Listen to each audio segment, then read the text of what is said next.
Uh, okay, good morning, everyone, and I hope you can hear me okay. Uh, so the topic today, we have a question. Is it necessary for a Buddhist to believe in rebirth?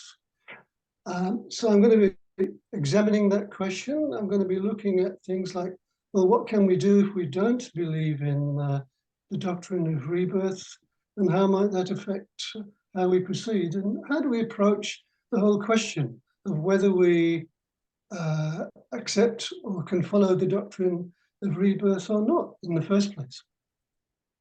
So I want to start off with just a reflection on the view of rebirth in Western culture.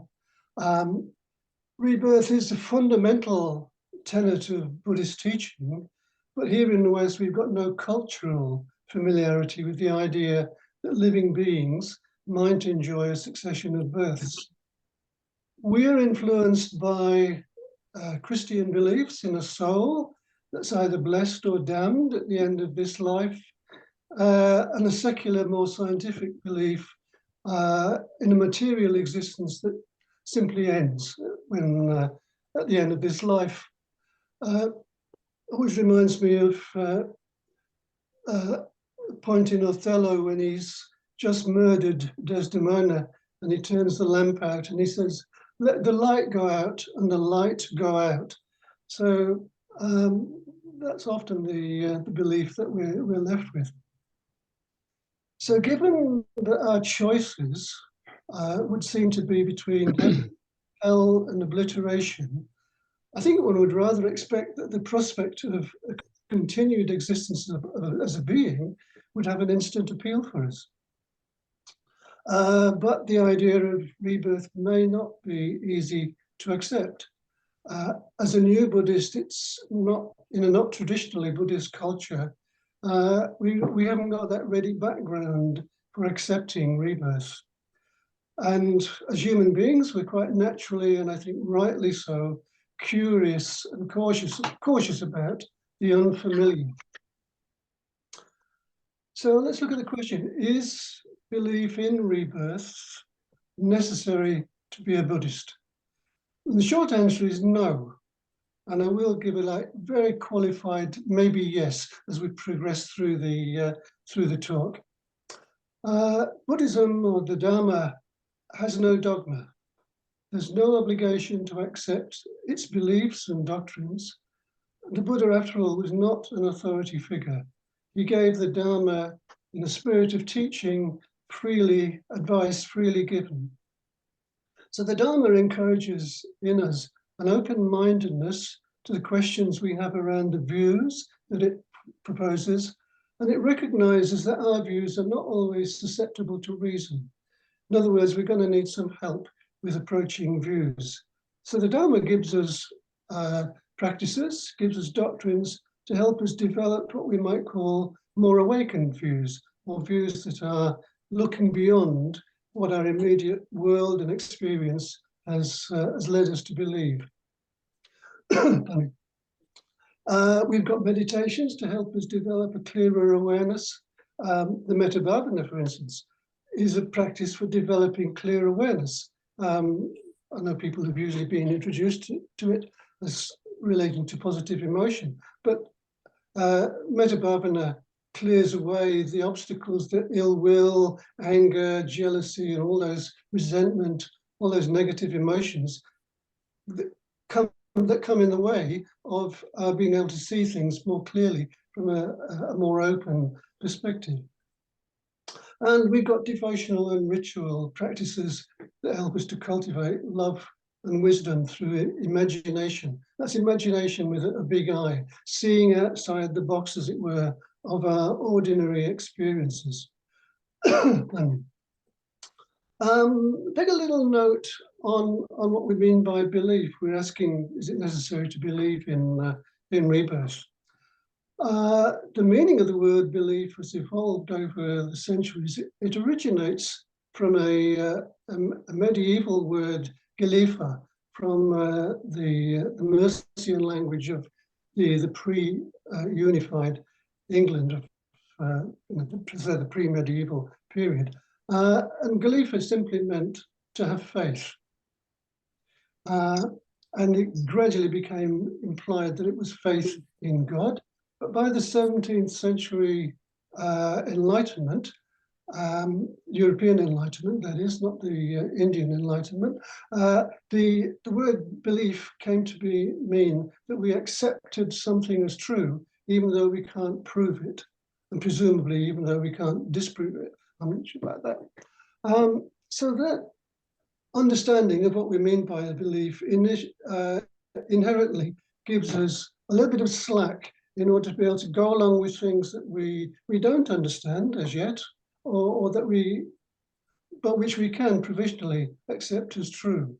So maybe that's how we can approach the idea of, or the question, do we believe in rebirth? Is it something we can approach with the possibility that it may be true even though we don't understand it? So if I, as yet, don't believe or understand or can only provisionally accept rebirth, what should I do?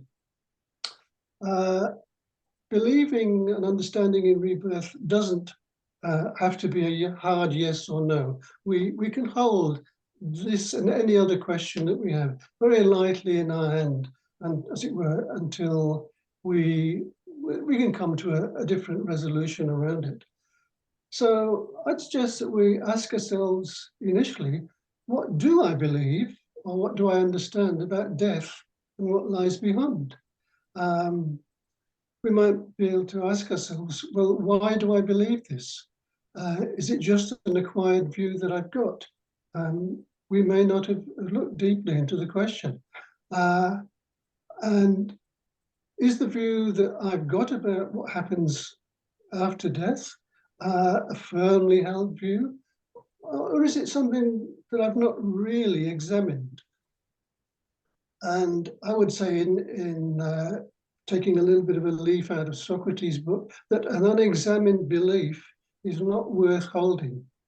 So maybe we could look at whatever we do believe around the issue of death as being unexamined. I mean, if I do hold a strong view about what happens, that there is a soul with an eternal existence, or that there's just nothing after death, how can I integrate that into a practice of Dharma? So we do need to take into account the alternative views. We're not just looking at the rightness or correctness or whatever of rebirth itself. If I don't understand or provisionally accept rebirth, how does that affect how I practice ethical life, meditation, mindfulness, metta, etc.? If one is given to eternalism, given to the idea that there is a soul that goes beyond this life, we might be inclined to practice ethics, for instance, from a more ascetic mindset. We might basically have the view that, okay, there is this further life in eternity that's well worth creating the merit for, and maybe in this life, it'll be better to be restrained in matters of ethics. If you're given to nihilism, to the idea that, look, it's all over, there's only this life, and then it's gone, and there's no consequence after this life, we might be given to practicing ethical matters from a more hedonistic point of view. There's nothing, there's nothing to save up for, nothing to worry about if it's all over. So we might find restraint and mindfulness more difficult or less attractive to practice. On the other hand, if we're given to rebirth, if we're given to accepting rebirth, we might be complacent about our practice of the Dharma, of ethics and meditation and so forth. We might have an attitude of manana without urgency. In my younger days, I spent quite a lot of time in Western Ireland, in a little fishing village. And one of the amusing things I learned there was that the Irish language had some 30 words for mañana.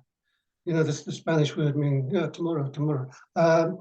And they said that of these 30 words for mañana, none of them had the same kind of urgency of mañana. So that might be something of our attitude if we do believe in rebirth. That there are more lives to come. You know, I can really sort of get on with practice in further lives. On the other hand, we might take it a bit more seriously. We might practice with a vision of the being that we'd like to be in the next life. So how will we practice if that's what we want, if that's how we see things? Do we want to be wiser in the future life? Well, you better get on with being a bit more insightful now and working out what is insightful and what isn't insightful in this life. You might like to think, well, I'd like to be a compassionate person in the future life. Well, best do it now. If you don't practice compassion now, you haven't sown the seeds of compassion. Padmasambhava said in relation to past and future lives, if you want to know what your past life was like, look at the condition you're in now. If you want to know what your future might be like, look at how you're practicing now. So we're probably caught, if we believe in rebirth, we're probably caught somewhere between complacency and urgency. And I think that's probably a battle that most of us have with our ongoing practice in life. So rebirth has its uncertainties. Yes, we can maybe think about practicing in a way that will affect the future life, but it still has its uncertainties. There is, from a Buddhist point of view, a stream of karma behind us, which may pop up in a future life. And hopefully it's a stream of good karma. So if we're not given to rebirth, well, what does Buddhism have to offer to you? If you don't believe you've got a soul, if you don't believe that it's all over when you die, if you don't believe that rebirth is true, is real, then what does Buddhism have to offer? And I think the simple answer is the fruits of practice. We can look at what we've learned from the Dharma. We can look at what we practice of the Dharma's teachings, and say, well, and appreciate. Okay, I find this particular practice or these particular practices to be effective. I might not be very good at metta bhavana, but I'm very proficient at the mindfulness of breathing, whatever your personal direction in practice might be. So we can have confidence in that. We can have confidence in try and affirm our confidence in that. And we can engage in it sincerely, overcoming that tendency that we probably have anyway towards complacency, no matter which of the possible future fates we believe in. Engage in it sincerely. And those three things that I've mentioned, taking on what practice we find effective, having confidence in that, and engaging in it sincerely is just another way of putting that we can practice and break the traditional three fetters that prevent us from being more awakened than we currently are. So no matter what our belief is, no matter what our position is in relation to rebirth and the other possibilities beyond death, if we do those three things, if we look at what our key practice is, have faith in it, and engaging it sincerely, the Dharma says we're guaranteed to make progress. I think that's fairly common sense, really, isn't it? So perhaps we can,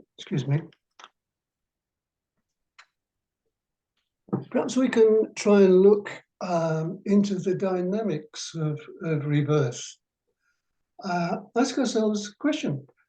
if I was not reborn into this life, where did this being, where did this I, this me in this body come from? Am I just made from DNA, as a materialist would tell us? And the answer is certainly, well, yes, we are made from DNA, or we come out of DNA, but there must be more to it than that. Did Botticelli and Mozart arise out of good DNA? Are Hitler and Donald Trump a mistake made in tangling of the strands of DNA? No, DNA is part of the story, but there's much more to it than that. How has this mindset, this personality, this character that I am, being created? The Dharma says that we arise out of conditions. So we can ask ourselves, well, are the events of my childhood, are the psychological and sociological conditionings that I've gone through in this life enough to explain this me that I am? Yeah, I think the answer would be maybe, but again, there'd be more to it than just that.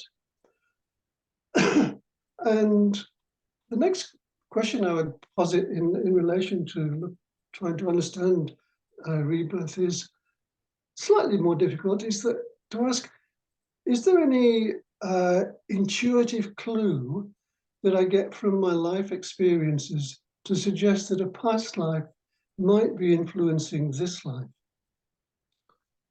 I think most people seem not to have any memory of past life or any sort of it. But maybe the clues there are more subtle than we normally look at and experience. We might have perhaps noticed that some events that happen in the world produce a slightly unexpected reaction from us. Perhaps maybe we feel uneasy or anxious in certain situations or with certain events that don't have any obvious connection to my life. I'll give you an example from my own experience, and I'm not saying that this is an example from Rebirth, but whenever I see things connected to the First World War, I get a very uneasy experience. Maybe that's the kind of thing that might give us some clue as to how things might be influencing us. Have we ever been somewhere where we felt, oh, I know this place? There's an uneasy sense that you know it, maybe even a sense that you belong in this place when you encounter somewhere new.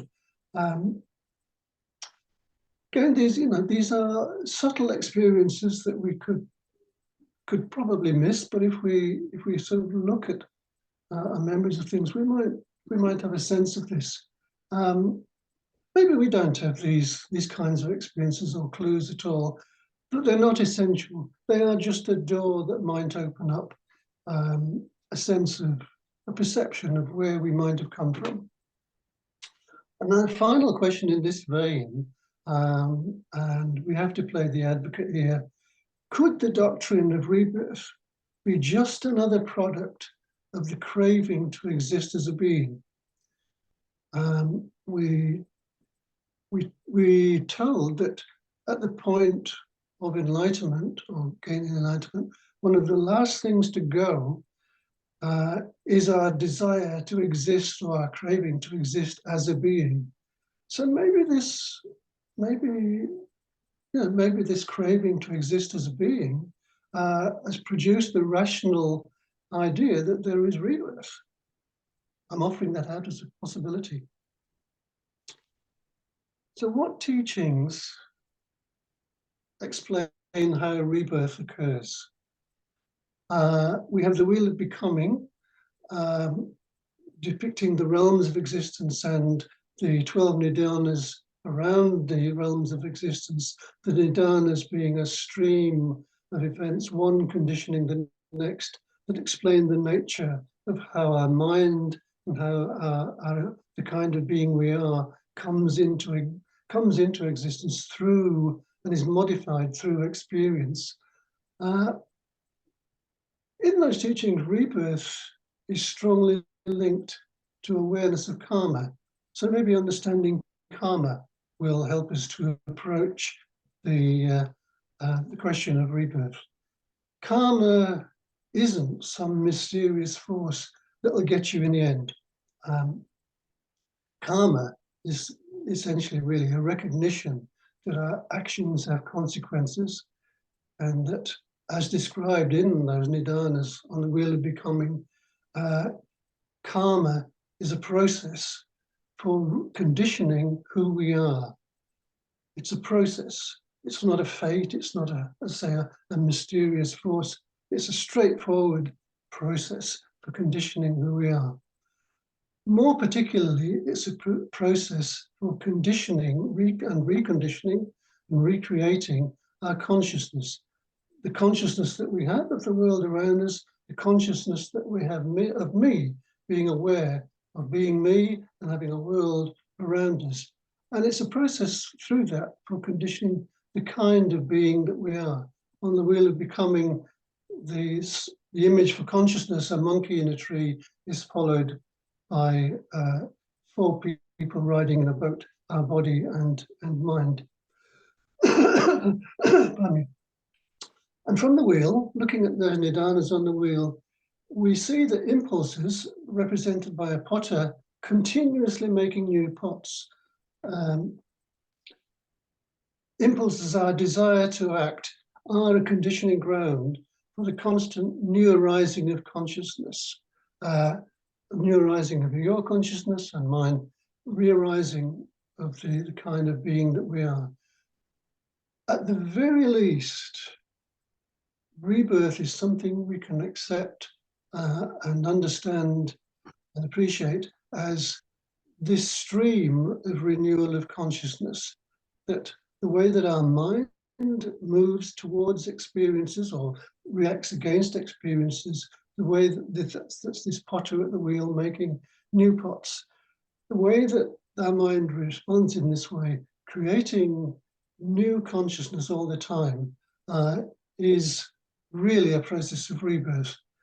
At the end of that, a new, slightly new me is coming out of that. And it's not hard to see that in action.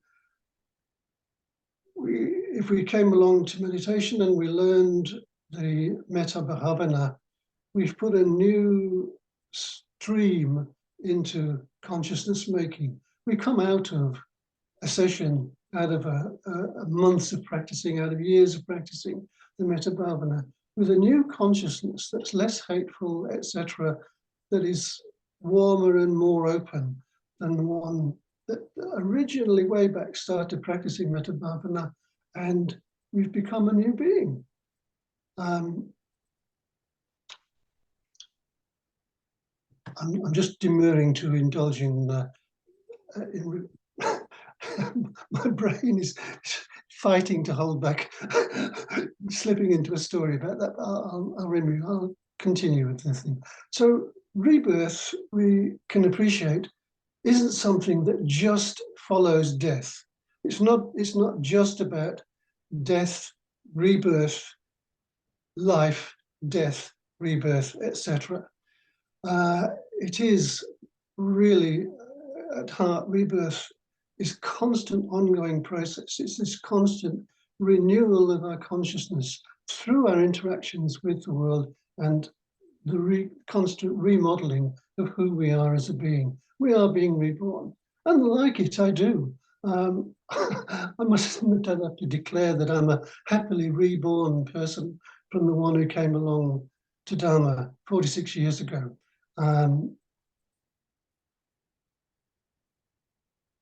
And this constant renewal is something, well, it happens anyway.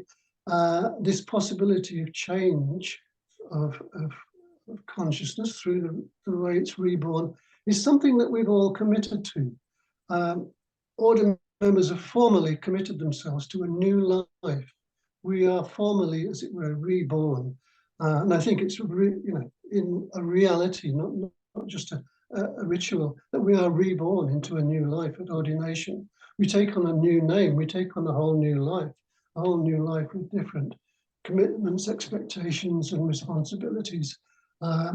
When we become a mitra within our movement, that again is a commitment to rebirth. We've been reborn in that very simple ceremony as a mitra, someone who says, yes, I want to follow the process of karma and conditioning that is the teachings of the Dharma.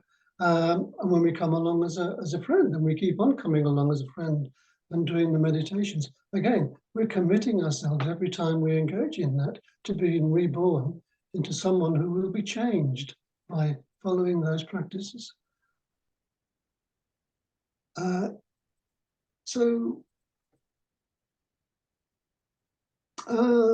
me connect karma to rebirth. From the wheel, we have the nidanas of creating consciousness through karma.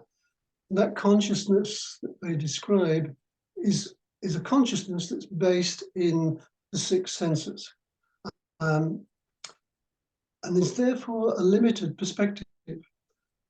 The visionary poet William Blake said that humanity was caverned in what he called the five senses, and therefore cannot see eternity, recognizing that because we're conscious through our five ordinary senses and our mind sense that tries to make sense of that, we are limited by that perspective. We're limited to what our senses, our ordinary senses, can tell us about the nature of our existence. So we've got a limited perspective on the true nature of the experiences that we're constantly having, of the appearances of whatever it is comes through the senses, and we've got a limited perspective on the mind that knows these experiences. So from the wheel, we look at how karma is operating in that sphere. Pleasant experiences lead to craving, which leads to grasping after pleasant experiences and grasping after the object of those experiences. We mistake things that we find pleasant as the source of happiness. I think we sort of probably have that general idea of that perspective. So the stream of impulses from all this grasping and craving makes for a new quality, a new state of consciousness. And so this is how karma is driving this ongoing rebirth that we live through, and it's coloured by craving and grasping. So unfortunately, that does give us the perspective that our rebirth process within this life is coloured by craving and grasping. So the new consciousness that arises from all our interactions through our senses, all our interactions with the world, gives rise to a continuing new body and mind, the being that we are, the being who craves and grasps after things again and again and again. And we do this from birth to death. And then we do it all over again. Remaking old patterns, keeping up the same old things that we crave and grasp for and reject and reverse to, and making new patterns when we take up something that perhaps is more open in its perspective, more creative. Pardon me. So the last image on the wheel of, on the Nidanas on the wheel of becoming, sees us being carried off to the charnel ground. The charnel ground where the body will be burned, reduced to ashes. The body is gone, but karma goes on.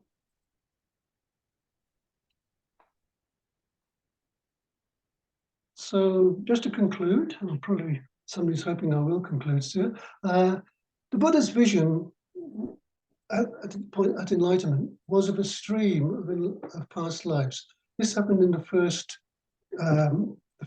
part of the night, the first watch of the night on the evening of his enlightenment. And that was followed by a vision of beings migrating from one life to another, even from one realm to another. And it's all dependent on streams of karma. This is what the Buddha saw in the first two phases of his progression to enlightenment.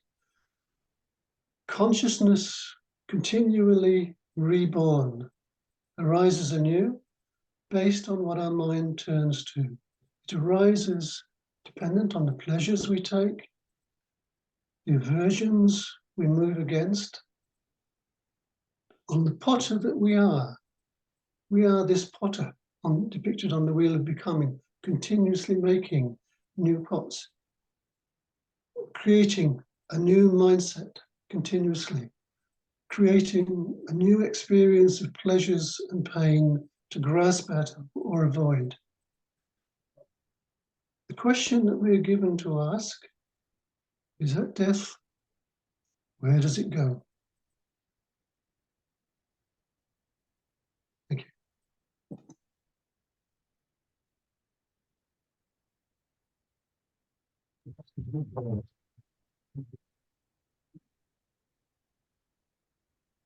Thank you, Dharmananda. Do you have any questions?